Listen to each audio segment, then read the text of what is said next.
4장 5절 7절. 보라, 내가 내게 말하노니 만군의 여호와의 말씀이 내 치마를 걷어올려 내 얼굴에 이르게 하고 내 벌거벗은 것을 나라들에게 보이며 내 부끄러운 곳을 뭇 민족에게 보일 것이요 내가 또 가증하고 더러운 것들을 내 위에 던져 능력하여 너를 구경거리가 되게 하리니 그때 너를 보는 자가 다 내게서 도망하며 이르기를 니느웨가 황폐하였도다. 누가 그것을 위하여 애곡하며 내가 어디서 너를 위로할 자를 구하리요 하리라. 아버지 하나님, 오늘 나훔 3장의 말씀을 하나님께서 주셨고 5절에서 7절의 말씀으로 은혜 나누게 하셨습니다.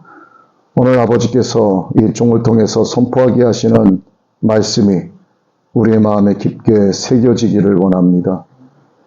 내가 죄인인 것을 하나님 앞에 고백하고 하나님 앞에 마음을 찢어 회개하는 시간이 되게 하여 주옵소서. 예수님의 이름으로 기도드리옵나이다. 아멘. 나훔이라는 이름의 뜻은 위로라는 뜻을 갖고 있어요. 여호와의 위로라고 하는 느헤미야하고 관련이 있습니다.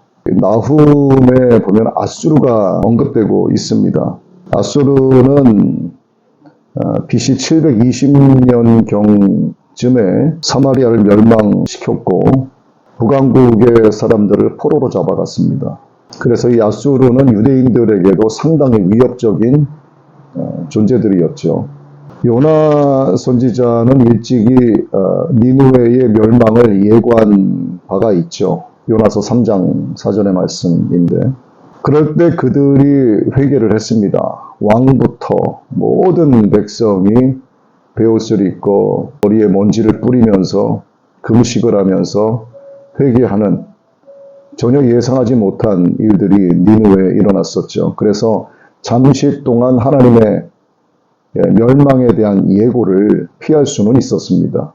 그런데 오래지 않아서 또다시 극도의 잔인함, 사악함으로 되돌아갔어요. 근본 근성 기질은 잘 바뀌지가 않습니다. 결국 BC 612년에 니느웨는 망하게 됩니다. 나훔 이 말씀은 요나 선지자 이후 150년 이후에 니느웨의 멸망을 예고하고 있는 기록입니다. 나훔의 정의에 대해서 제가 지금 이제 간단하게 역사에 대해서 말씀을 드렸어요. 5절 말씀 보니까 여호와의 말씀에 하고 시작이 됩니다. 너의 치마를 걷어올려. 치마를 걷어올린다. 굉장히 수치고 모욕스러운 일이죠. 근데 이건 상징을 의미하는 거니까. 네 얼굴에 이르게 하고 벌거벗은 것을 나라들에게 보이며 너의 부끄러운 곳을 모든 민족들에게 보이게 될 것이라고 하는 그런 경고의 메시지를 하고 있는데 너의 모든 죄가 낱낱이 다 드러난다는 그런 뜻이죠. 그리고 가증하고 더러운 것들을 네 위에 던져서 능욕해서 너를 구경거리가 되게 하겠다. 이건 악인이 결국 수치를 당한다는 뜻입니다. 그리고 그때 너를 보는 자가 다 내게서 도망하며 이르기를 니느웨가 황폐하였도다. 누가 그것을 위해서 애곡하며 내가 어디서 너를 위로할 자를 구하리요 하리라. 하나님께서 그들의 행위대로 갚으신다는 말씀입니다.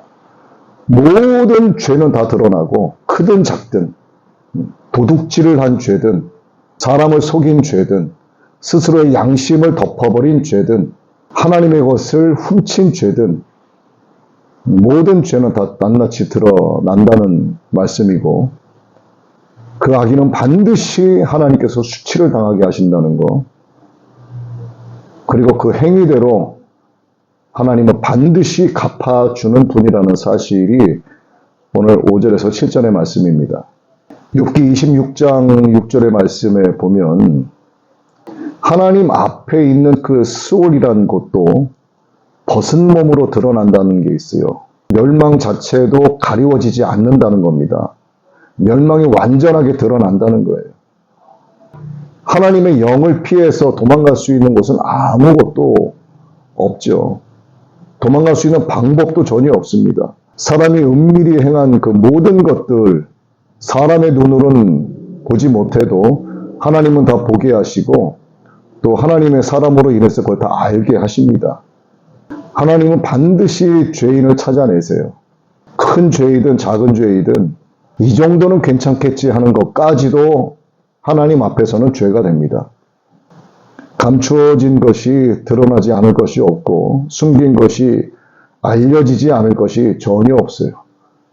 누가복음 12장 2절의 말씀을 한번 봅니다. 감추인 것이 드러나지 않을 것이 없고 숨긴 것이 알려지지 않을 것이 없나니 이러므로 너희가 어두운 데서 말한 모든 것이 광명한 데서 들리고 너희가 골방에서 귀에 대고 말한 것이 지붕 위에서 전파되리라. 하나님이 지으신 것이 하나도 하나님 앞에 나타나지 않음이 없어요. 우리의 결산을 받으실 하나님의 눈앞에 만물이 벌거벗은 것 같이 다 드러나게 됩니다. 내 마음에 뭔가 양심에 걸리는 게 있으면 하나님 앞에 정말 두려운 마음으로 마음을 찢고 회개해야 합니다. 히브리서 4장 13절 말씀 한번 볼게요. 지으신 것이 하나도 그 앞에 나타나지 않음이 없고 우리의 결산을 받으실 이의 눈앞에 만물이 벌거벗은 것 같이 드러나느니라. 내가 하나님 앞에 지은 그 죄가 그것이 무엇이든 간에 인생 살다 보면 나도 모르게 잊게 되는 경우가 많아요. 내가 이런 죄를 범했었나? 그리고 시간이 지나면서 무뎌지기 시작을 하고 양심이 죄로 말미암아 이제 완악해지기 시작을 하고 완고해지고 폐역한 마음이 그에게 쌓여가기 시작을 합니다. 그렇게 해서 내 기억에서조차도 전혀 모르는 그러한 죄악들, 그런데 그게 하나님 앞에 가면 다 드러난다는 사실을 알아야 돼요. 그래서 하나님 앞에 회개할 것이 너무나 많습니다. 날마다 회개의 자리에 앉아야 되고 뭐 하나라도 탐욕을 불러일으켜서 이것을 내 집에 갖다 놓으면 좋겠다. 티가 나지 않겠지. 이 정도는 괜찮겠지. 그게 하나님 앞에 큰 죄가 된다는 사실을 두려운 마음으로 받아들여야 합니다. 반드시 하나님의 심판받을 날이 오게 됩니다. 니느웨 하나님 앞에 요나의 외침을 듣고 왕부터 모든 백성이 회개했지만 얼마 지나지 않아서 그들은 그들의 본성을 또다시 드러내기 시작을 했고 결국 죄악이 드러나 하나님의 심판으로 인하여 멸망을 당했어요. 하나님은 다 들추어내셔서 하나님의 공의로 그를 심판하시고 반드시 죄에 대한 대가를 치르게 하십니다. 근데 하나님께서 만들어 놓으신 은혜의 길이 바로 회개인데 그럼에도 불구하고 자신의 신앙적 양심을 속이고 회개하지 않아요. 결국 수치를 당하게 됩니다. 내가 또 가증하고 더러운 것들을 내 위에 던져 능욕하여 너를 구경거리가 되게 하십니다. 능욕을 받게 하세요. 니느웨는 요나의 심판 선언을 듣고 온 국민이 회개합니다. 잠시 동안 서두에 말씀드린 대로 하나님의 멸망을 피할 수는 있었어요. 그런데 오래지 않아서 니느웨는 또다시 극도의 잔인함과 사악함으로 되돌아가게 됩니다. 악인도 자유의지를 가졌어요. 하지만 제멋대로 저지른 악이라고 해서 결코 심판을 피할 수 없다는 거 명심해야 됩니다. 이거 전도서 11장 9절의 말씀 봅니다. 청년이여 내 어린 때를 즐거워하며 내 청년의 날들을 마음에 기뻐하여 마음에 원하는 길들과 내 눈이 보이는 대로 행하라. 그러나 하나님이 이 모든 일로 말미암아 너를 심판하실 줄 알라. 너무 무서운 말씀입니다. 이거. 이 전도서에만 이러한 내용의 말씀이 기록된 것이 아니라 데살로니가전서, 에스겔서 또 많은 곳에 하나님께서 반드시 심판하신다는 내용이 기록이 되어 있죠.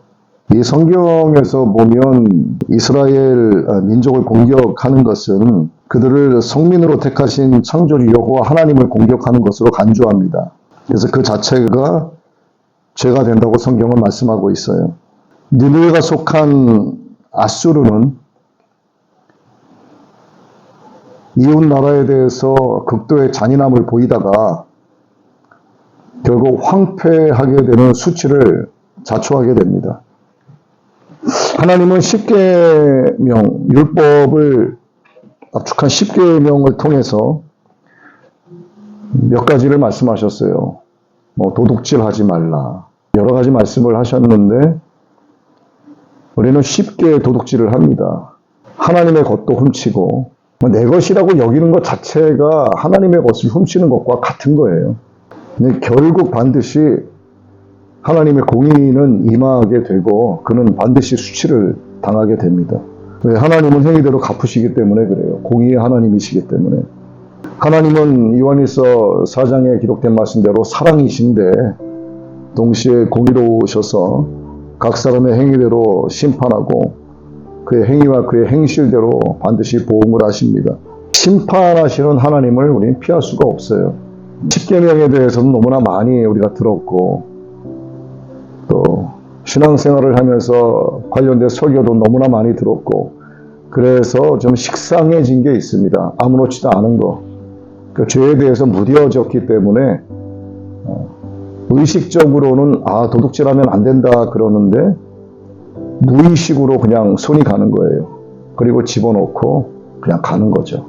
그런데 하나님이 알고 계시고 또 이런 것들을 알게 하십니다. 오늘 하나님께서 이 나훔 3장의 말씀을 지정해 주시고 5절에서 7절의 말씀을 주신 이유가 있죠. 모든 죄가 반드시 드러난다는 거, 알고 있다는 거, 악인은 반드시 그 죄에 대한 수치를 당한다는 거, 하나님은 그 행위대로 반드시 그 악을 갚으신다는 거, 사랑이시지만 공의의 하나님이시기 때문에 하나님이 그 죄에 대해서 그 악에 대해서 갚지 아니하시면 하나님이 아니에요. 하나님이 복수하시는 분이 아니라 공의로우시기 때문에 하나님의 사랑 때문에 공의가 발동이 되는 겁니다. 다시 한번 말씀을 읽고 마칩니다. 보라 내가 내게 말하노니 만군의 여호와의 말씀에 내 치마를 걷어올려 내 얼굴에 이르게 하고 내 벌거벗은 것을 나라들에게 보이며 내 부끄러운 것을 민족에게 보일 것이요 내가 또 가증하고 더러운 것들을 내 위에 던져 능욕하여 너를 구경거리가 되게 하리니 그때 너를 보는 자가 다 내게서 도망하며 이르기를 니네가 황폐하였도다 누가 그것을 위하여 애곡하며 내가 어디서 너를 위로할 자를 구하리요 하리라.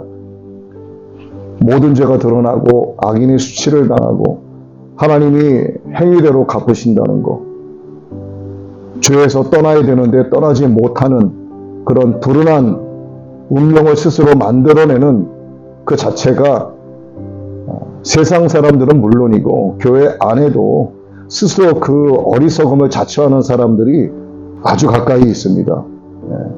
너무나 많아요. 근데 이게 남의 이야기가 아니라 나의 이야기라는 사실을 우리 또 깨달아야 됩니다. 그래서 회개하기 원합니다. 죄를 떠나라고 하시는 오늘 하나님의 이 말씀이 우리의 마음 가운데 깊이 새겨지게 되기를 예수님의 이름으로 축복합니다.